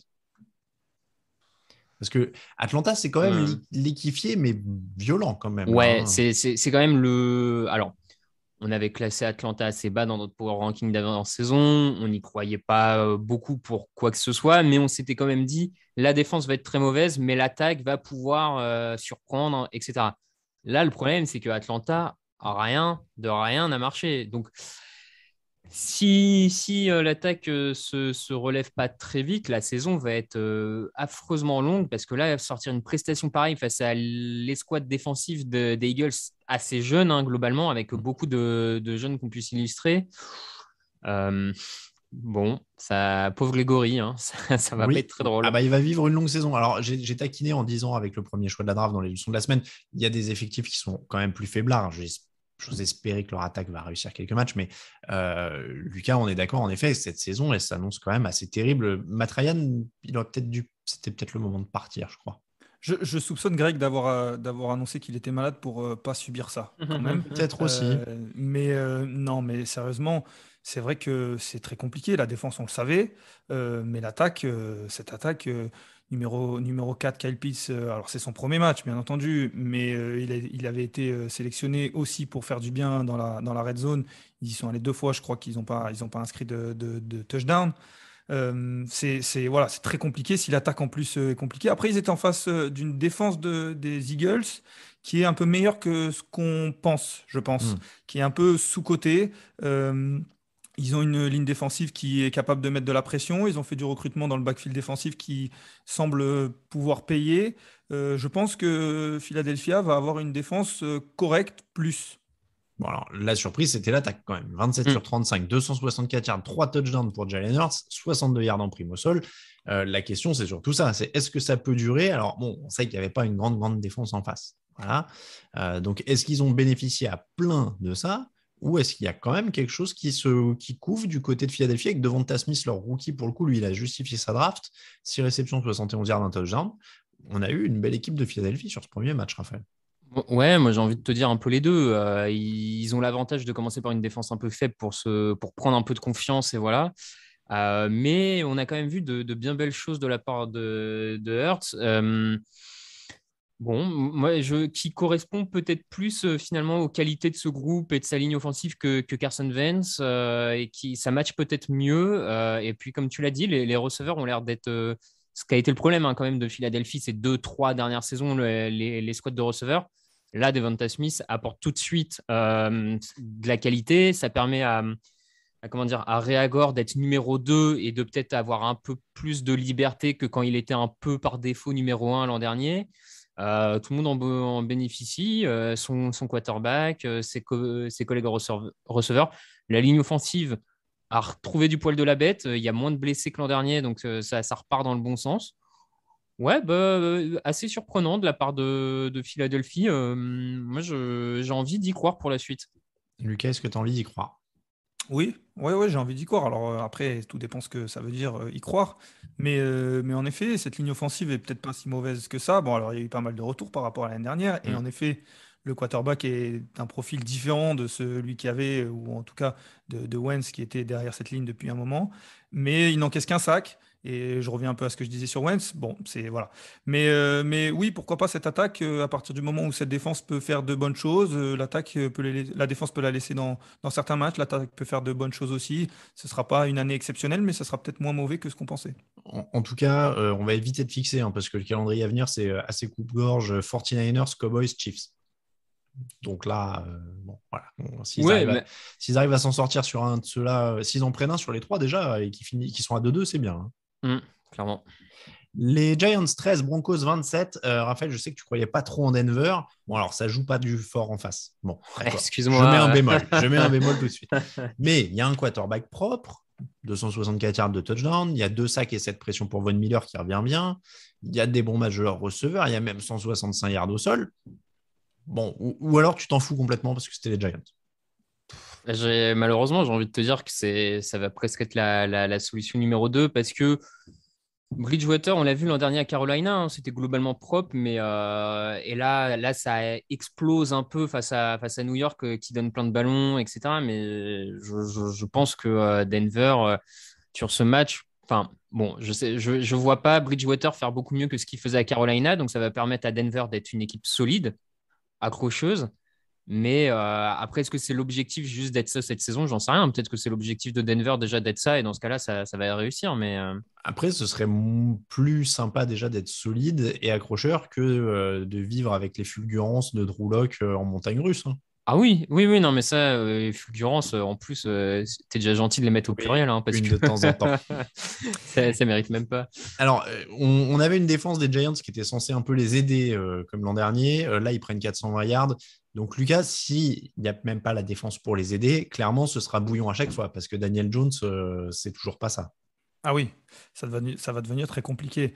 En plus, je me suis amusé à regarder les highlights de ce match sur la NFL qui met des highlights de 4 à 5 minutes. Il n'y a pas une seule image des Giants en attaque. Ouais. Et quand on voit la défense qui prend beaucoup de yards, on se dit qu'en effet, la saison va être très compliquée. Après, moi, sur la question que tu posais à Raph, je prendrais plutôt la solution 1, c'est-à-dire que l'attaque, certes, Bridgewater, on sait ce que ça vaut du côté des Broncos, mais il a une équipe autour de lui, notamment une défense qui est meilleure, des receveurs qui sont pas mauvais, voire bons, avec des bons tight ends. Certes, Jerry Jeudy s'est blessé et on va voir ce que ça donne, mais voilà, Bridgewater, c'est pas le joueur qui va faire améliorer cette attaque, mais qui peut être porté par une belle attaque. Et donc, du coup, certes, c'était les Giants en face, mais Denver a surveillé quand même. Pour finir sur les Giants, en tout cas, Daniel Jones reste Daniel Jones. C'est-à-dire qu'il y a, je parlais de fulgurance pour Drew Lock, allez, il y en a eu quelques plus pour Daniel Jones, mais il y a toujours les ballons perdus. Et puis Mais c'est pas possible. Ça reste le même. Quoi. Moi, je n'ai pas envie de faire mal aux fans des Giants, mais honnêtement, Daniel Jones, ça peut pas être la solution. Je suis désolé, mais il en est à, si je dis pas de bêtises, 42 ou 43 ballons perdus en 28 matchs en NFL. Enfin, c'est plus d'un ballon perdu par match. Comment tu veux que l'attaque s'en sorte? Alors, oui, il n'est pas aidé par sa ligne offensive qui reste mauvaise. Oui, il est aidé par le play calling. Mais il peut pas perdre 2 ballons par match quasiment. C'est juste pas possible en fait. Donc, non, clairement. On termine avec Texans, Jaguars 37-21 pour les Texans. Est-ce que c'est la démonstration, attention, je rentre dans la polémique, est-ce que c'est la démonstration que sur une journée, une seule, il vaut mieux des vétérans NFL moyens que les meilleurs jeunes joueurs de NCAA qui arrivent? Puisque typiquement, on était quand même dans le cliché Trevor Lawrence, Urban Meyer, super NCAA qui arrive, tout ça. Et en fait, ils se sont fait clé de bras maîtrisée sur le capot de la bagnole, merci, au revoir, par les Texans qui jouaient Mark Ingram, Tyrod Taylor, quoi. Je vais laisser Raph parce que je crois qu'en plus, il avait annoncé la victoire de Houston. C'est pour toi, c'est ton moment. Ouais, non, mais je sais pas si je reste jusque-là parce que si à Jacksonville, tu mets tous les meilleurs joueurs universitaires, du coup, ça va être un peu meilleur que ce qu'ils ont peut-être à l'heure actuelle. Mais non, là où je suis pas surpris, c'est qu'effectivement, tu as une équipe de Jacksonville qui a un effectif déjà pauvre, qui envoie son quarterback rookie au casse-pipe parce que 51 passes lancées. Urban Meyer a complètement abandonné le jeu au sol, alors que globalement, en début de partie, quand les Jaguars étaient encore au niveau du scoring des Texans, James Robinson courait bien, il a été à plus de 4 yards par portée, donc ils ont totalement abandonné le jeu de course, va savoir pourquoi. Je crois qu'il a abandonné James Robinson le jour de la draft quand il a sélectionné un autre coureur au premier tour. Oui, je pense aussi, mais bon, en tout cas, après, oui, pour te rejoindre, ça prouve, et c'est aussi pour ça que je pensais que les Texans pouvaient l'emporter cette saison. Déjà, c'est qu'il y a peu d'équipes qui ne remportent jamais de match, donc les Texans, fallait bien qu'ils en prennent un moment. Oui. Et les Jaguars me paraissaient être la bonne équipe. Les Jaguars prennent leur premier et perdent tout l'an dernier, je crois. Exact. Ils sont quasiment à une saison blanche du côté de Jacksonville. Mais non, après, pour revenir sur la question des vétérans, et d'ailleurs, je trouve que ça rejoint quand même ce qu'on avait globalement dit en intersaison, qu'on trouvait la free agency des Texans pas si mauvaise que ça, parce que pour une équipe très limitée sans quarterback, ils avaient fait venir des vétérans qui sont là depuis plusieurs années, qui savent jouer en NFL, qui font le taf. Ça va pas être spectaculaire, mais et le taf a été fait. Tyrod Taylor a été bon, Mark Ingram a été bon. Et donc, c'est une équipe qui va être chiante à jouer parce que les mecs sont là. Et surtout, je pense qu'ils vont avoir à cœur de montrer que ce n'est pas les paillassons annoncés toute la saison. Donc, je suis presque content pour eux en fait, de la performance là, qu'ils ont sortie, de calmer la hype rookie et de montrer que bah ouais, bah, la NFL, quand tu es depuis 10 ans en NFL, en fait, c'est pas pour rien. Quoi. Enfin, c'est... Tyrod Taylor, Mark Ingram, Brandon Cooks, Dani Amendola, ça sent bon le 2013-2014. David Johnson. Là. Ouais, on est bien. On est bien. Petite leçon aux jeunes alors, Lucas.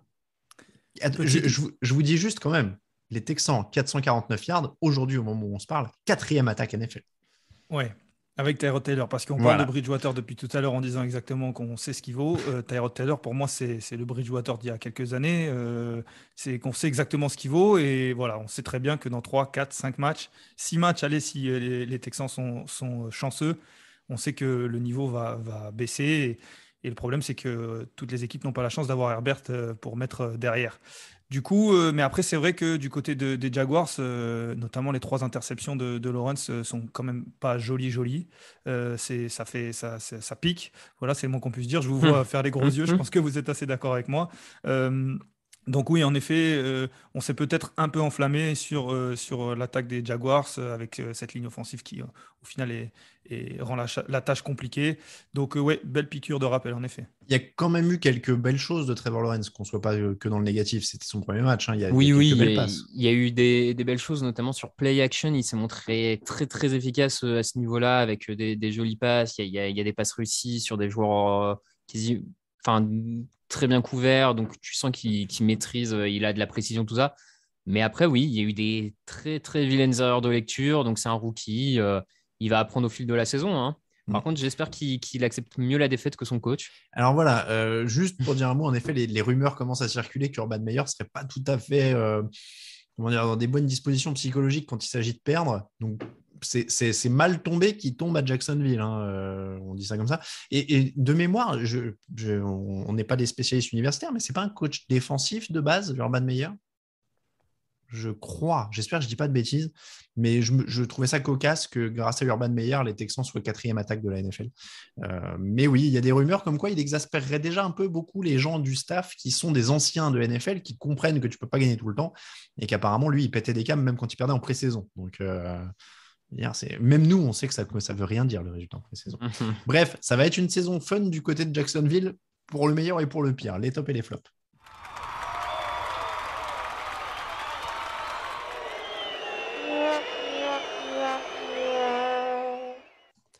Les tops et les flops, Lucas, allez, c'est pas ton premier débrief, mais c'est ton premier débrief officiel de membre de l'équipe de cette année.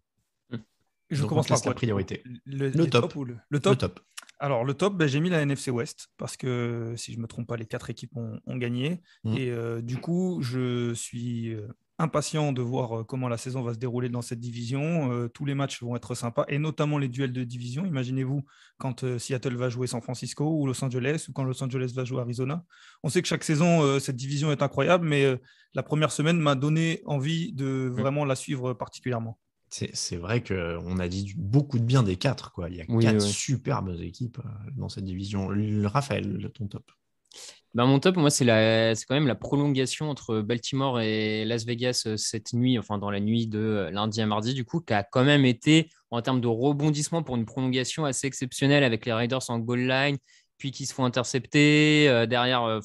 C'était assez incroyable. Donc, les prolongations NFL ne sont pas toujours exceptionnelles. Là, pour le coup, on en avait une qui a permis de bien clôturer cette belle première semaine, j'ai trouvé. C'est pas tout le temps qu'on commence bien en première semaine NFL. Là, globalement, on s'est quand même fait plaisir. C'est vrai. Moi, je vais rajouter en top Chandler Jones, donc qui a 5 sacs, mais mon top, c'est Tyler Lewan. Je ne sais pas si vous avez vu, je pense que j'ai jamais vu ça de la part d'un joueur NFL qui remercie Chandler Jones de l'avoir humilié. En disant écoute, c'est bien, ça me force à bosser plus dur. Donc tant mieux, hein, c'est une réaction honorable, mais bon, il s'est quand même fait balader toute la soirée. Et derrière, il a mis un beau message sur Twitter, Tyler Lewan, où il disait merci Chandler Jones, parce que tu m'as mis un sacré coup de pied au cul et maintenant je vais bosser, quoi. Donc c'est rare les joueurs NFL qui font ça, et je trouvais ça assez marrant. Lucas, ton flop? Le flop, c'est les numéros pour moi. Amen. Merci. Parce que, non, mais c'est... Alors, déjà, je vais parler en tant que spectateur. C'est très compliqué à suivre, surtout pour moi et certainement beaucoup d'entre vous qui suivent la NFL depuis un moment et qui sont habitués à des numéros. Je ne suis pas particulièrement un suiveur de la NCAA et du coup, je ne suis pas habitué à ce genre de choses. Et donc, du coup, c'est très compliqué. Et je vais rajouter en plus que, notamment du côté des Panthers, il y a eu un changement de numéro, en tout cas, l'annonce d'un changement de numéro 1 heure seulement avant le début du coup d'envoi. Et je trouve que quand on en arrive là, ça devient sportivement compliqué. On sait que les joueurs ne laissent rien au hasard. Et c'était Shaq Thompson, je crois, le défenseur. Oui. On sait qu'en face, les attaquants pensent à beaucoup de choses. Et les numéros sont importants, Tom Brady l'a dit. Changer à 1 heure du coup d'envoi, je trouve que ça devient sportivement plus forcément très fair-play. Légalement, c'est autorisé. Mais je trouvais ça compliqué.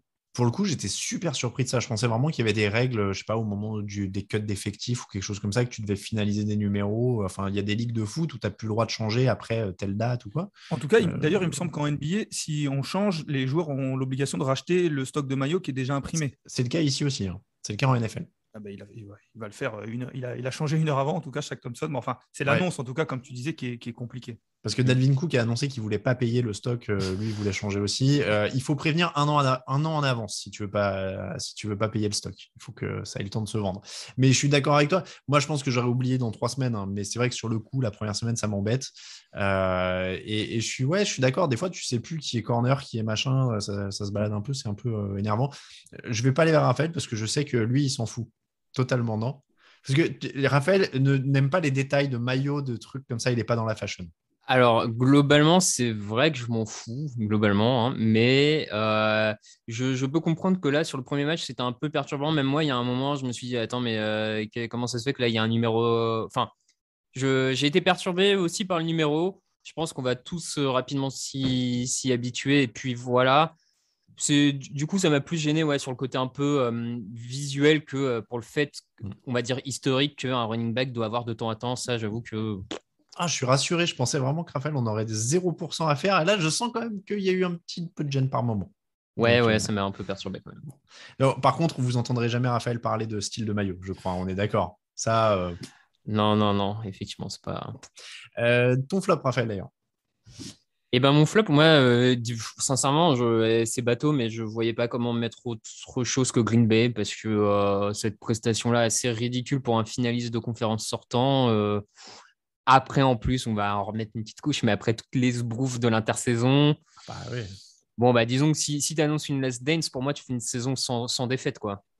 Tu vas jusqu'au bout, quoi, tu vois. Et tu tombes pas d'entrée de jeu comme ça. Donc, ouais, à minima, disons que ton premier match, c'est pas la défaite la plus humiliante, quoi. Voilà. Tu commences pas par ça, quoi. C'est ça. Bon, c'est un peu…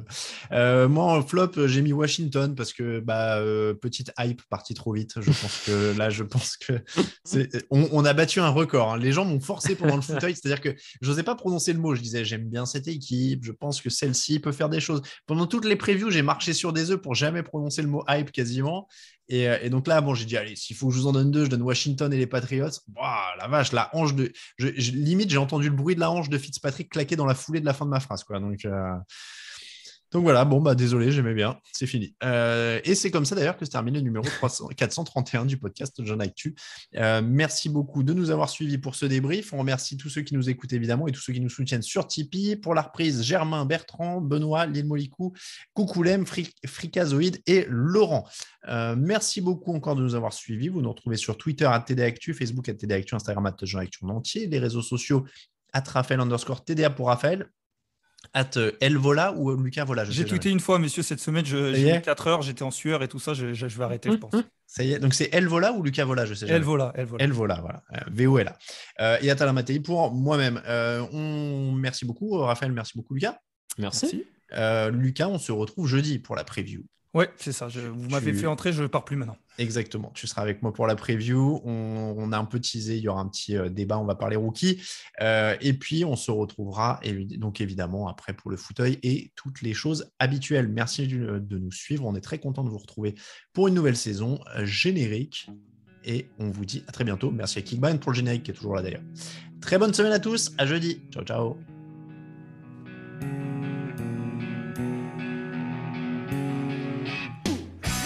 Analyses fromage et jeux de mots, tout sur le foutu est en TDAQ. Le mardi, le jeudi, tel gâteau risotto, les meilleures recettes en TDAQ. Fumble pour JJ Watt, Bismuth pour Marshall Lynch, Rocas Global Beckham, Tom Brady quarterback, calé sur le fauteuil, option Madame Irma, à la fin on compte les points et on finit en requin.